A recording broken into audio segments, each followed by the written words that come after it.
A wonderful morning to all my viewers. नमस्कार, मैं स्मिता गुप्ता आप सभी का स्वागत करती हूँ आपके पसंदीदा मॉर्निंग लाइव शो बिहार बिहान में। दोस्तों, आज जब घर से निकलकर स्टूडियो तक पहुँचने तक का जो रास्ता था, उस बीच जितने भी फूलों की दुकानें थी, वहाँ सभी फूलों की दुकानों पर रंग बिरंगे फूल सजे हुए थे। लाल गुलाब की तो मानो बौछार सी आ गई थी। जी हाँ, क्योंकि आज वैलेंटाइन डे है और सभी इस इंतज़ार में हैं कि हम अपने चाहने वाले को किस तरह से कुछ उनके लिए खास करें और उन्हें खुश करें। लेकिन वैलेंटाइन डे की बात अगर करते हैं तो केवल आप अपने प्रेमी या प्रेमिका को ही नहीं, बल्कि आप उन सभी को शुक्रिया अदा करने का एक ख़ास दिन है। आप अपने माता पिता जो आपसे निस्वार्थ रूप से प्यार करते हैं, आपके गुरुजन जो आपको अपने जीवन में आगे बढ़ने में आपकी मदद करते हैं, आपके भाई बहन, आपके दोस्त, आपके आसपास आपको जिससे आप प्रभावित होते हैं वो व्यक्तित्व, उन सभी को भी हम आज के दिन खास संदेश और खास गिफ्ट, खास फूलों के साथ उनका शुक्रिया अदा कर सकते हैं और उन्हें बता सकते हैं, उन्हें जता सकते हैं कि वो हमारे जीवन में क्या मायने रखते हैं और उनकी क्या अहमियत है हमारे ज़िंदगी में और हम उनसे कितना प्यार करते हैं। जी हाँ, आप सभी को वैलेंटाइन डे की हार्दिक शुभकामनाएं। दोस्तों, कहते हैं कि हम अपने सपने पूरे कर सकते हैं। हमारे सारे सपने सच हो सकते हैं अगर उन्हें पूरा करने की हमारे अंदर वो जज्बा हो और हिम्मत हो। और अगर ये जज्बा और ये हिम्मत कहीं अधूरी सी रह जाती है, कहीं पीछे रह जाती है, छूटने सी लग जाती है, उस वक्त महान विचारकों, महान पुरुषों के द्वारा कही गई कुछ अनमोल, उनके कहे गए अनमोल वचन, उनके विचार, उनकी पंक्तियाँ हमें हमारे जीवन में आगे बढ़ने में हमारी सहायता करती है। जी हाँ, इसलिए बिहार बिहान अपने पहले सेगमेंट में लाता है अनमोल वचन। तो देखते क्या खास है हमारे आज पहले सेगमेंट में अनमोल वचन में। महात्मा गांधी ने कहा था, व्यक्ति अपने विचारों से निर्मित प्राणी है। वह जो सोचता है वही बन जाता है। आइए स्वागत करते हैं हमारे आज के खास मेहमान साहित्यकार ईश्वर करुण जी का। सर, आपका बहुत बहुत स्वागत है हमारे इस कार्यक्रम में। आपको नमस्कार और बिहार बिहान के इस कार्यक्रम को देखने वाले तमाम दर्शक और मुझे चाहने वाले मेरे श्रोता, उन सभी का मैं हार्दिक अभिनंदन करता हूँ। मेरा नमस्कार, मेरा वणक्कम। ये सुबह थोड़ी सी ख़ास इसलिए ज़रूर है कि आज की सुबह एक वासंतिक बयार लेके आई है और उस बयार में कहिए दक्षिण की भी जो मलयानिल है, मलय पवन, वो भी जुड़ गई है। और मेरे लिए बड़ी अच्छी बात है कि विश्व में, बल्कि ख़ास के एशिया का जो सबसे बड़ा फूलों का निर्यातक है चेन्नई, मैं चेन्नई से आया हूँ। वैसे मेरी जन्मभूमि बिहार है, लेकिन तमिलनाडु ने भी मुझे बहुत नर्चर किया है, पाला पोसा है, उन्होंने मुझे बहुत सम्मान दिया है। तो मेरे लिए बहुत ख़ास दिन है और मैं इस माध्यम से आज जिनके जन्मदिन हैं उन सभी को बधाई देता हूँ, जिनके लिए प्रेम का दिन है उनको भी बधाई देता हूँ, और जो मेरे सारे दर्शक देख रहे हैं उन सबको भी मैं बधाई देता हूँ। बहुत बहुत शुक्रिया। ईश्वर जी, जैसा कि आपने बताया कि आप बिहार और दक्षिण भारत दोनों क्षेत्रों से जुड़े हुए हैं। बिहार की अगर बात करें, बिहार के हिंदी साहित्य की बात करें, बिहार की अनेक विशेषताओं के साथ साथ यहाँ की एक बहुत खास विशेषता ये भी है कि यहाँ रामधारी सिंह दिनकर, फणीश्वर नाथ रेणु, वान भट्ट, विष्णु शर्मा, आर्यभट्ट, चाणक्य जैसे बहुत ही प्रमुख साहित्यकारों की भी यह धरती है। इसमें एक अपने नाम को जोड़ना तथा साथ ही साथ उनसे सीखकर, उनको सुनकर, उनको पढ़कर, उनसे अलग, उनसे मिलता जुलता, उनसे साथ, उनके शब्दों को, उनकी बातों को जानना, अपने जहन में रखना और फिर हिंदी साहित्य के लिए कुछ लिखना, उस क्षेत्र में अपना योगदान देना, और बिहार और दक्षिण भारत दोनों को एक प्लेटफॉर्म पर लाकर खड़ा करना, इसमें आपकी बहुत ही खास भूमिका रही है। इसके बारे में क्या कहना चाहेंगे? देखिए, मैं इस बात को मैं एक मुक्तक में आपको बताना चाहूँगा कि मेरी जन्मभूमि विद्यापति की भूमि है, जो श्रृंगार के बहुत अच्छे कवि हैं, और मेरी कर्म भूमि सुब्रमण्यम भारतीयार जो राष्ट्रकवि हैं, वो तमिलनाडु है, दक्षिण है। और फिर जो कहिए कि इन दोनों के बीच एक साहित्यकार के लिए दोनों की ही चीज़ चाहिए, और इसके साथ साथ एक और है गीतकार के लिए कि एक बैजू बावरा जैसी जुनून दीवानगी होनी चाहिए। तो मैंने अपने इस मुक्तक में इन तीनों चीज़ों का वर्णन किया है, वो देख लीजिएगा कि सावन इन्हें मिला है, फागुन इन्हें मिला है, सावन इन्हें मिला है, फागुन इन्हें मिला है, मेरे गीत धन्य है कि पाहुन इन्हें मिला है, विद्यापति का चुंबन आशीष भारती का, बैजू के बावरेपन का गुण इन्हें मिला है। तो मेरे गीतों को सावन भी मिले, भादो भी मिले, और तमाम जो बिहार विभान के दर्शक मेरे लिए आज पाहुन हैं, वो देख रहे हैं, वो भी मुझे बहुत प्रोत्साहित करते रहे हैं। और बैजू के जैसी दीवानगी, विद्यापति जैसे श्रृंगार और सुब्रमण्यम भारती जैसे देशभक्ति, इन सब को लेके गीतों में मैं चला हूँ, और यही मेरी साधना है। क्या बात है। हिंदी साहित्य की अगर बात करते हैं, आपने बताया कि हर कह सकते हैं हर ऋतु के लिए आपके पास कुछ खास है।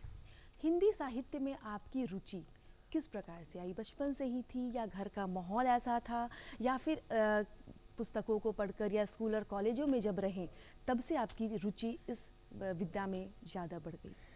देखिए, ऐसा रहा कि मैं बचपन से ही इस ओर मेरी रुचि हुई, और रुचि होने का कारण ये था कि मेरे पिताजी भी अपने दौर के एक अच्छे कवि थे। हालांकि बहुत दूर तक उनका नाम नहीं जा पाया, लेकिन 1930-32 के आसपास उन्होंने कविताएं लिखी, और उन्होंने अपना नाम रखा था पंडित हृदय नारायण झा प्रसून। तो मुझे लगा कि मैं भी कुछ लिखूं, और उनकी चीज़ों को पढ़ के और कविता वगैरह, तो मैं 6ठी वर्ग से कविता लिखने लगा। और फिर उसके बाद पिता से थोड़ी बहुत प्रेरणा मिली, और फिर अन्य जगहों में पढ़ाई लिखाई किया, और बाद में फिर मेरा नाम था पंडित ईश्वर चंद्र झा विद्यासागर, और मैंने उसमें लगा लिया करुण। तो इतना लंबा नाम हो गया कि थोड़ा सा अच्छा नहीं लगा, तो फिर इसका बिल्कुल जो व्याकरण का एक है संक्षिप्त करण, तो मध्यपद लोपी समास जिसे कहते हैं, तो मैंने सिर्फ ईश्वर और करुण ये दोनों रखा, और यही नाम मुझे देश विदेश में लोकप्रिय किया। जैसा कि हम बातचीत कर रहे थे ईश्वर जी कि आपकी हिंदी साहित्य में रुचि किस प्रकार से हुई? आपके घर का परिवेश, या स्कूल, कॉलेज, या किसी एक ऐसे खास व्यक्तित्व से आप प्रभावित हुए और इस क्षेत्र में आपका आना हुआ? जी, मैंने जैसा कि बताया कि सबसे पहले तो प्रभावित मैं अपने पिता से हुआ कि वो स्वयं कविता लिखते भी थे, और अच्छे अच्छे कवियों की कविताओं को बहुत विशेष ये ताली बजा के वो गाया करते थे। तो वो मेरे बाल मन पे काफ़ी उसका असर हुआ। और उसके बाद जब मैं स्कूल में आया तो हमारे स्कूल में वातावरण बहुत अच्छा था। हमारे उस समय के प्रसिद्ध साहित्यकार युगल मेरे उस समय में हिंदी के शिक्षक थे, राजेंद्र बाबू थे, और उन लोगों का संस्कार मिला। फिर मैं जब कॉलेज में गया तो आचार्य जानकी वल्लभ शास्त्री जी के सानिध्य में रहा, नंदकिशोर नवल जी के सानिध्य में रहा। तो इन सब लोगों का मेरे ऊपर बहुत ही कृपा रही इनकी। और बाकी जो बिहार के साहित्यकारों को पढ़ा, देश के साहित्यकारों को पढ़ा, और इन सब को पढ़ने के बाद उसकी कहीं ना कहीं मेरे ऊपर उनकी रचनाओं का असर रहा। उसे मैंने अपने कविताओं में, गीतों में भी कहीं कहीं लिखा है। अगर दो राज्यों की बात कर रहे हैं, दो क्षेत्रों की बात कर रहे हैं जहाँ की भाषाएं अलग हैं, जहाँ की जीवन शैली अलग है, रहन सहन अलग है, आप दोनों क्षेत्र से बिलोंग करते हैं, जुड़े हुए हैं। अगर साहित्य की बात करते हैं तो इन दोनों क्षेत्रों की अगर बात कर रहे हैं, बिहार और दक्षिण भारत की, तो साहित्य कितना अलग है, कितना विभिन्न है एक दूसरे के राज्य से, एक दूसरे क्षेत्र से, एक दूसरे की भाषाओं से? देखिए, एक तो सबसे पहले जो मैं ये बताऊं कि दक्षिण भारत का साहित्य जो है वो अभी भी बहुत कम उत्तर भारत में लोगों की जानकारी में आया है, क्योंकि उसका अनुवाद अभी भी जितना होना चाहिए नहीं हुआ, और अनुवाद के माध्यम से बहुत सारी बातें भी नहीं आई। ठीक इसी तरीके से जो हमारे उत्तर भारत के साहित्यकार हैं उनकी कुछ चीज़ें तो अनुवादित हुई, लोगों तक गई हैं, लेकिन अभी भी बहुत कुछ होना बाकी है। और जहाँ तक आप बात करती हैं तो दक्षिण की 4 भाषाएं हैं, तमिल, तेलुगु, कन्नड़, मलयालम। और मुझे लगा है, मैं पूरे सम्मान के साथ, क्योंकि हिंदी साहित्य में भी बहुत कुछ लिखा जा रहा है, बहुत अच्छा लिखा जा रहा है, लेकिन इससे थोड़ा आगे मैं समझ रहा हूँ कि दक्षिण भारत के जो भाषाएं हैं उनमें साहित्य रचा जा रहा है, जो यहाँ से थोड़ा और आगे है, थोड़ा और प्रगतिशील है, थोड़ा और दूर तक समाज की गहराई तक वो परखने में सक्षम हुआ है। बिल्कुल।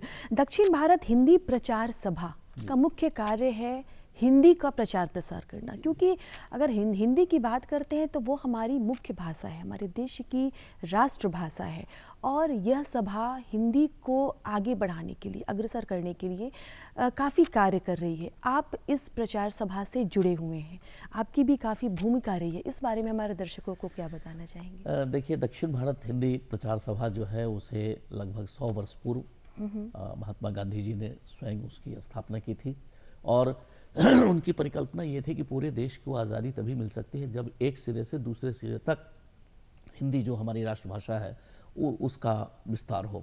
और उन्होंने इसमें पहल की, और उस पहल के अनुसार दक्षिण भारत हिंदी प्रचार सभा की स्थापना 1918 में हुई। उन्होंने अपने पुत्र देवदास गांधी को पहले प्रचारक के रूप में वहाँ भेजा, राजा जी का सानिध्य मिला, और इस तरीके से हिंदी की शुरुआत वहाँ हुई। और पिछले वर्ष 100 वर्ष पूरा हुआ था, तो जब उसका शताब्दी वर्ष हो रहा था तो मुझे उस शताब्दी वर्ष आयोजन के लिए विशेष रूप से शताब्दी समारोह के लिए जनसंपर्क अधिकारी के रूप में नियुक्त किया गया था।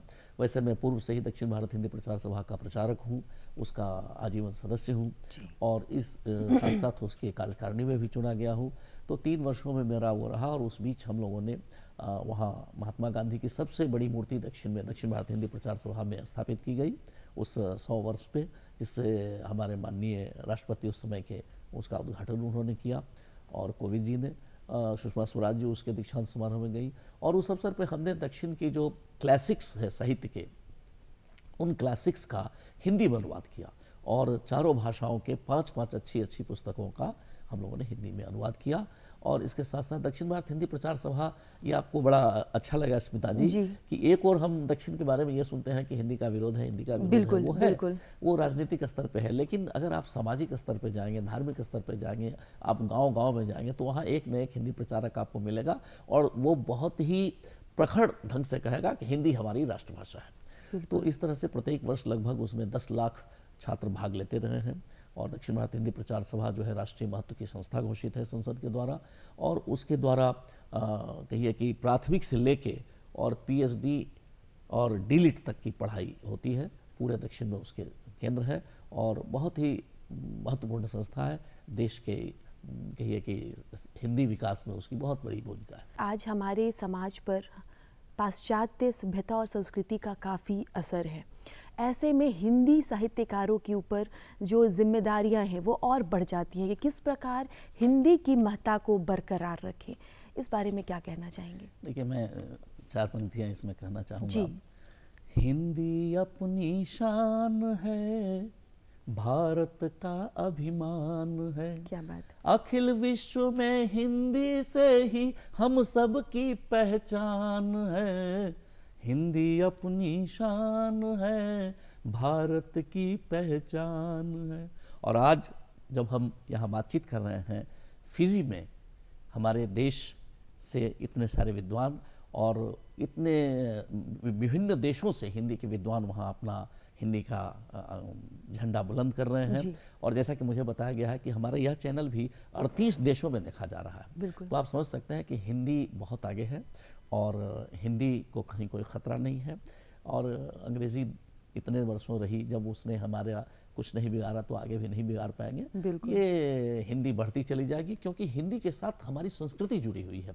एक भाषा ऐसी हमारी है जिसने हमारी संस्कृति को हमें पिरोया है, उसमें हमारे भावना है, संवेदना है, बातें हैं, तो उसमें कोई ख़तरा नहीं है। और अंग्रेज़ी के ऊपर हमेशा से हिंदी आगे रहेगी, और चाहे वो अभिव्यक्ति के स्तर पे हो, चाहे वो लेखन के स्तर पे हो, चाहे वह कहिए कि संवेदना के स्तर पे हो, वो हिंदी बहुत आगे है।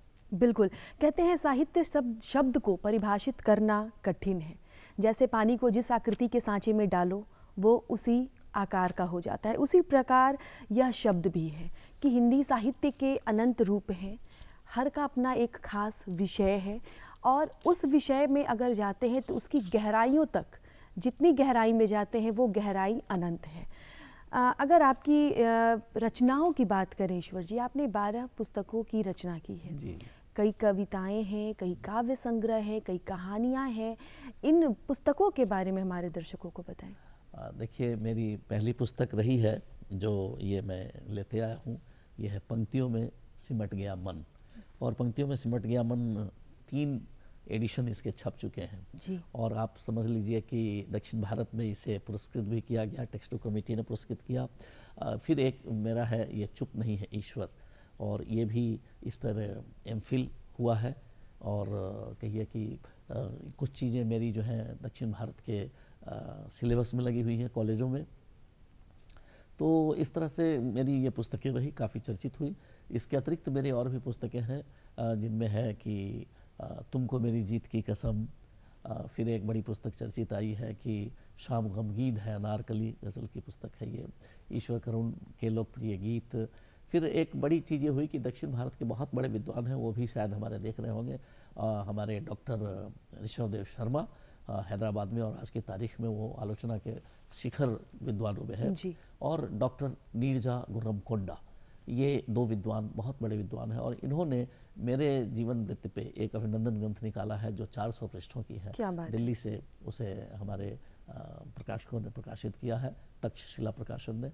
तो ये सब अच्छा लगता है कि मेरी पुस्तकें लोगों तक पहुंची हैं। बिल्कुल। और काफ़ी लोकप्रिय हुई है मेरी पुस्तकें और लोगों तक काफ़ी पहुंची है। आपने अभी जिक्र किया कि आपने गज़ल की भी एक पुस्तक लिखी है। जी, जी, जी। अगर उस गज़ल की पुस्तक से कुछ गज़ल आप हमारे लिए, हमारे दर्शकों के लिए पेश कर पाएँ।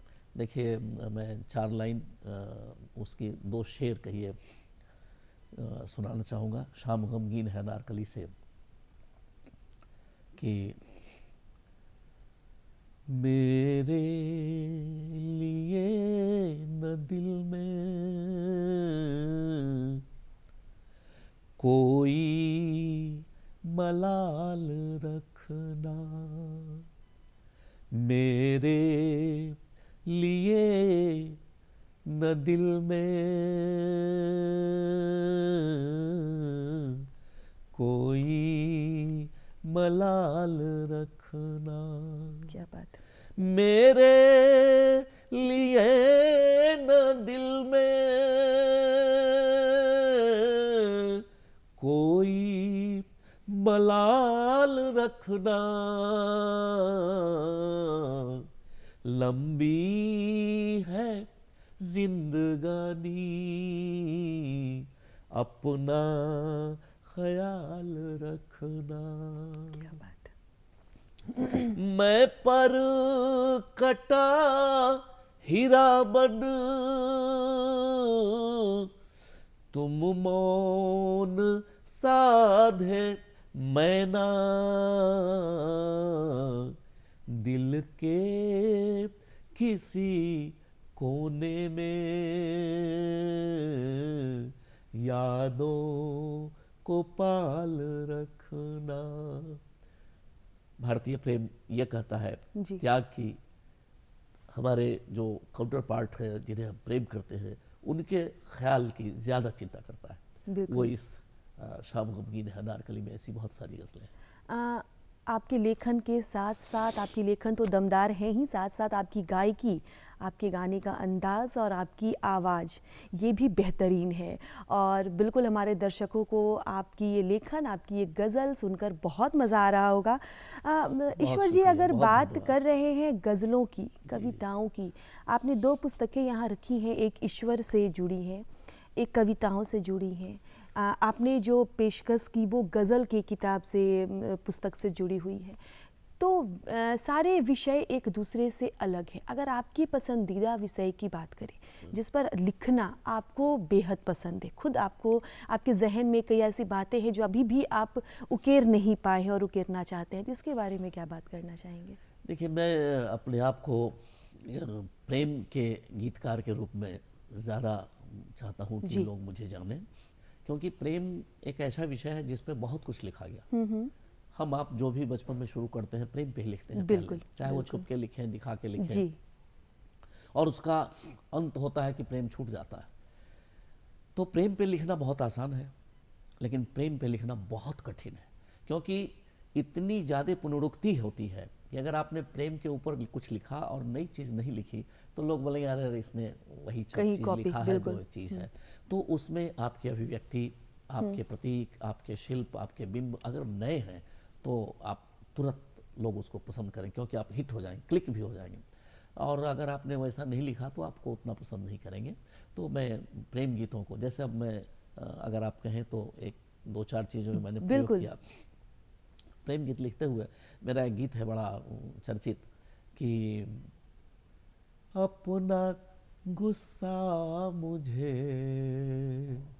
सारा दे दो प्रिय। आज हर प्रियतमा या प्रीतम की यही समस्या है कि बड़े गुस्से में होते जी। हैं, शॉर्ट टेम्पर। तो मैंने एक प्रेमी के नाते, और आज आपने कहा कि प्रेम का दिवस है, मंगल दिन बिल्कुल। है, तो मैं यही मांगना चाहता हूँ अपनी प्रियतमा से, और आप भी मांगिए अपने प्रीतम से ये कि अपना गुस्सा मुझे सारा दे दो प्रिय। मांगता हूँ यही तुमसे मैं बावला, मैं निखर जाऊंगा, तुम निखर जाओगी राधिका की तरह। मैं भी बन जाऊंगा कृष्ण सा सांवला, अपना गुस्सा मुझे। अब ये जब गीत मैं लिख रहा था तो प्रेम का गीत है, गुस्सा मांगना ही बहुत बड़ी चीज़ नहीं है, लेकिन गुस्सा मांगते हुए अपने प्रियतम या अपने प्रीतम को यह भी समझाना, कन्विंस कर देना कि देखो क्रोध का रंग जो है वो काला है, और अगर तुम अपना गुस्सा मुझे दे दोगे तो क्या होगा कि तुम्हारे अंदर से काला रंग जो है वो चला आएगा, और मुझे वो काला रंग मिल जाएगा तो मैं भी सांवला होके भगवान कृष्ण जो प्रेम के प्रतीक हैं वैसा हो जाऊंगा। तो हम दोनों क्या का भला, बात है, तो बिल्कुल। हम दोनों का भला है, और मैं निखर जाऊंगा। और ये बावला जो है, बाउल संगीत जो आप देखते हैं कि प्रेम में डूब के गाने वाला संगीत बाउल है, तो वो शब्द बावला मैंने लिया। इसका और एक चीज़ रहा, वो आपको मैं बताऊंगा कि एक पंक्ति इसमें मैंने लिखी, वो आप देखिएगा कि दिन जवानी के हो दोपहर की घड़ी, मग में टेढ़ा चले रूप का दोष क्या। दिन जवानी के हो दोपहर की घड़ी, मग में टेढ़ा चले रूप का दोष क्या। दिन हो बैसाख के दोपहर की घड़ी, पग में छाले पड़े धूप का दोष क्या। और ये जो विशेष पंक्ति मैंने लिखी जो लोगों को पसंद आई कि बन के टेसू मेरी जिंदगी में खिलो, तेरी खातिर बनूं मैं हरा आंवला अपना। अब ये देखिए, गीत लिखते समय जब हम तुक की बात करते हैं तो मैंने ये आंवला शब्द लिया, और आंवला शब्द लेने में कितनी दूर तक मैंने सोची कि प्रियतमा जो है बन के टेसू, टेसू का रंग लाल, टेसू कहिए कि बहार का प्रतीक, टेसू खुशी का प्रतीक, टेसू काम का प्रतीक, और उसके पलट आंवला ये हरा रंग, उसके बाद की चटनी सबको पसंद आती है। और एक चीज़ ये कि आज दुनिया भर की प्रेमिकाएं जो एक दूसरे को प्रपोज कर रहे होंगे, उनके लिए देखिए सारी प्रेमिकाओं की एक ही बीमारी है, और ये बीमारी है कि उनके हीमोग्लोबिन कम है। तो कम से कम ये आंवला खाएंगे तो उनके लिए मैं आंवला बन के जीऊँ। तो ये इतने सब कुछ मैंने लिखा, तो शायद ये गीत बड़ा चर्चित हुआ। अंतिम छंद इसका मैं और भी बताना चाहूँगा, क्योंकि गीता में भगवान कृष्ण ने कहा कि मान सम्मान दोनों को मानना चाहिए, और प्रेम में ये चीज़ होना चाहिए। और ये पूरा गीत अगर आप कहें तो मैं सुना दूँ 2 मिनट में। फिर तो इसकी अगली पंक्ति ये देख लीजिए कि ये यहाँ से आंखें यहाँ हैं, दिल यहाँ है ना। तो 4 दिन का गणित जिसने हल कर लिया, लोग कहते हैं उसको सफल आदमी। 4 आंखें मिली, आंख यहाँ है, दिल यहाँ है। चार आंखें मिली और मन पढ़ लिया, उसके जीवन में रहती नहीं कुछ कमी। अब ये देखिए, जो चार आंखें मिली और मन पढ़ लिया, चार आंखें मिलते ही आप अगर घर गए और आपकी प्रियतमा ने बिना आपसे पूछे हुए झट से आपको गरम गरम चाय ला के दे दिया, कितनी खुशी होती है। कहा है नहीं आपने। इसी तरीके से आप पहुंचते हैं और चार आंखें मिली और बोलते हैं चलो आज हम लोग फिल्म जाएंगे, तो आपने पूछा नहीं था। तो ये जो मन पढ़ने की कला है वो प्रेम में होना चाहिए। और अंतिम देखिए कि मान कर सत्य यह आओ मिल ले गले, सोच लो फिर से तुम दिलदा है मामला, अपना गुस्सा बुझे। और अंतिम जो मैंने एक संदेश देने की कोशिश की, और इसमें तुक को भी बिल्कुल नए नए तुक हमने जोड़े। शायद दर्शकों को भी अंदाज़ा नहीं मिलेगा कि इसका अगला तुक क्या होगा, और उसका आनंद लें हमारे दर्शक, आप भी आनंद ले सकते हैं। कि मान दो तुम मुझे चाहे अपमान दो, शाप दो या भले कोई वरदान दो, मान दो तुम भले चाहे अपमान दो, शाप दो या भले कोई वरदान दो, चांद के पार तक साथ मिलकर चलो, मेरी सांसों को तुम एक अभियान दो। और देखिए इमोशनल ब्लैकमेल और तुक का नयापन जी। कि मैं भी खो जाऊंगा तुम भी खो जाओगी, नश्वर संसार है। कि मैं भी खो जाऊंगा तुम भी खो जाओगी, जिस तरह खो गई कल्पना चावला, अपना गुस्सा मुझे। इसलिए आप तमाम लोगों से ये है कि आप अपना अपना गुस्सा अपने अपने प्रेमी को दे दें जी। और दोनों भले में रहें। ईश्वर जी, जानना चाहेंगे कि आप अपने देश के साथ साथ देश के बाहर दुनिया के कई शहरों में कवि सम्मेलन या विभिन्न प्रकार के सांस्कृतिक कार्यक्रमों में भी हिस्सा लेते हैं।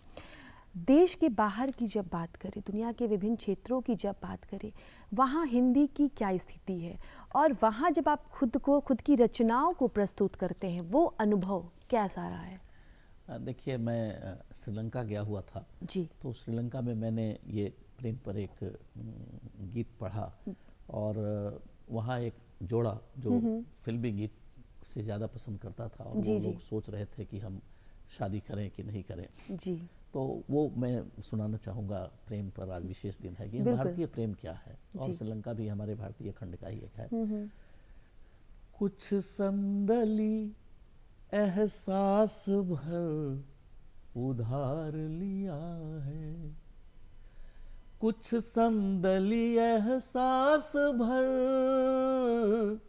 उधार लिया है, उधार लिया है, कहते हैं लोग मैंने तुम्हें प्यार किया है। क्या बात।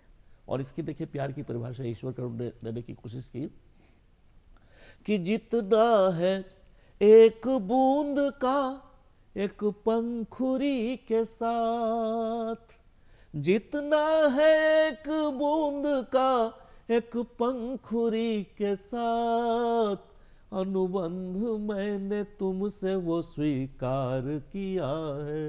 तो ये जो अनुबंध है वो ऐसा है कि हम आपके साथ रह के भी और आपसे अलग भी, दोनों में आपसे जुड़े हैं। तो उन लोगों ने मेरे आने तक कहा कि अब मैं शादी कर लूँगा, तो ये बड़ा अच्छा लगा। और दूसरी चीज़ ये लगी, जब मैं मॉरिशस के दूतावास में मुझे अवसर मिला तो बड़ा अच्छा लगा। मैं अपना एक गीत पढ़ा, देश में तो पढ़ा ही है मैंने उस गीत को, लेकिन जो सबसे अच्छा मुझे लगा कि जब मैं बाहर में रह के अपने देश की चीज़ पढ़ता हूँ तो वो दो लाइन में आप बताना चाहूँगा कि विश्व की संस्कृति का जो सिरमौर है, विश्व की संस्कृति का जो सिरमौर है, मुल्क ऐसा जहाँ में कहाँ और है, मुल्क ऐसा जहाँ में कहाँ और है, जानता है ये ओठों की भाषा। ओठों की भाषा दुनिया में सबसे बड़ी भाषा है कि जानता है ये ओठों की भाषा, पत्थरों को भी इसने तराशा, दिल की दिल्ली यहाँ तन का चित्तौर है, मुल्क ऐसा जहाँ में कहाँ और है। तो मैंने उस दिन समझा कि मैं अपने देश के लिए कुछ लिख पाया जी। और वो मेरे लिए बड़ी सुखद घड़ी थी। इसी तरीके से जब मैं दुबई में, वहाँ बड़ा प्रसिद्ध दुबई गेट है, वहाँ मैंने हिंदी में लिखा, वो लिखने की व्यवस्था है, मैंने हिंदी में लिखा भारत माता की जय। तो इस तरीके से जो जाता हूँ तो बड़ा अच्छा लगता है कि बिल्कुल। आप जब देश के बाहर अपने देश की गाथा को, अपनी गौरव गाथाओं को बाहर जब बताते हैं, वो अनुभूति बिल्कुल अलग होती है, वो अनुभव बिल्कुल अलग होता है, क्योंकि जहाँ हम रहते हैं वो हमारा घर होता है और घर से जो एक लगाव होता है वह कहीं और मिल नहीं सकता। बिल्कुल, आपने इतनी सुंदर कृतियाँ लिखी हैं, इतनी सारी पुस्तकें लिखी हैं और इसके लिए आपको कई सम्मान भी दिए गए हैं। शताब्दी समारोह में आपको सम्मान दिए गए हैं, बनारस का साहित्य सम्मान आपको मिला। जब आप किसी क्षेत्र में कार्य करते हैं और उसकी उपलब्धियों के लिए अगर आपको सराहा जाता है, सम्मानित किया जाता है, ये एक अलग एहसास होता है और हम एक और बेहतर करने की एक जिज्ञासा और जो हमें हिम्मत है वो मिलती है। इसके बारे में क्या कहना चाहेंगे? देखिए, एक चीज़ मैं दो संस्मरण छोटे छोटे सुनाना चाहूँगा कि एक बार ऐसा हुआ कि दक्षिण भारत में, तमिलनाडु में, वहाँ के कुछ विद्वानों ने विद्यापति पर ईश्वर जी, यहाँ थोड़ा रोकना चाहूँगी, और क्योंकि आपको कई सम्मान से सम्मानित किया गया है, साथ ही साथ ये इसके अलग अगर चलते हैं तो बसंत ऋतु है और फागुन का महीना है और प्रेम दिवस है। अगर होली से जुड़ी दो पंक्तियाँ हमारे दर्शकों को चलते चलते सुनाए तो बिल्कुल काफ़ी मोहक तो होगा। मैं दो पंक्तियाँ सुनाऊंगा। एक तो ये कि फागुन का मौसम आया है, यौवन फिर से गदराया है, कामदेव के कंधे चढ़कर बूढ़ा छोरा बौराया है, एक नजर दे डाल गुजरिया होली में, क्या बात है। कर दे माला माल गुजरिया होली में। तो ये गीत मेरा प्रसिद्ध हुआ है। लेकिन चलते चलते मैं आपको दो लाइन और सुनाना चाहूँगा कि बिल्कुल। मेरे एक मित्र है कलाम साहब, उनकी पत्नी ने कहा कि क्या बाल थोप लिए हैं, तो वो बाल रंग रहे थे, तो उन्होंने कहा कि तो ये जो बाल थोपा हुआ है ईश्वर जी ने क्यों लिखा ऐसा। और मेरा वो है कि वो सुन लीजिएगा, सिम्टम होली के जो जी है जी। कि कोयल की कूक जब गूंजे अमराई रे, पछुआ चल रही है, पछुआ से गले मिले जब पुरवाई रे, तब ये समझ लो रंगीली होली आई रे। और अंतिम में जब वो लाइन ये थी कि सैया करे जब पके बाल की रंगाई रे, तब ये समझ लो रंगीली होली आई रे, तब ये सब। तो ये बहुत सारे सिम्टम हैं। ईश्वर जी, आपसे बातचीत में समय कैसे खत्म हो गया पता ही नहीं चल रहा है और रुकने का मन तो नहीं कर रहा है, लेकिन क्या करें, समय की दरकार ऐसी है। और आप हिंदी साहित्य से जुड़ी इतनी सारी चर्चाएं की, इसके लिए बहुत बहुत शुक्रिया आपको। आपके आने वाली रचनाओं के लिए भी बहुत सारे बेस्ट विशेष, और शुक्रिया अपना समय हमें देने के लिए, हमारे दर्शकों के साथ अपनी बातें साझा करने के लिए। आपको भी बहुत बहुत धन्यवाद, बिहार बिहान को बहुत धन्यवाद। और हम समझते हैं हमारे जितने सारे इससे जुड़े लोग हैं उनको मेरा बहुत बहुत नमस्कार। दर्शकों, आपको आज का कार्यक्रम कैसा लगा? आपके सुझाव, आपके पत्र हमारे लिए बेशकीमती होते हैं, तो नोट कीजिए हमारा पता है कार्यक्रम बिहार बिहान, निदेशक डीडी बिहार, दूरदर्शन केंद्र पटना, फ्रेजर रोड, पटना 800001। आप हमें ईमेल भी कर सकते हैं, डायरेक्टर DDK Patna @gmail.com।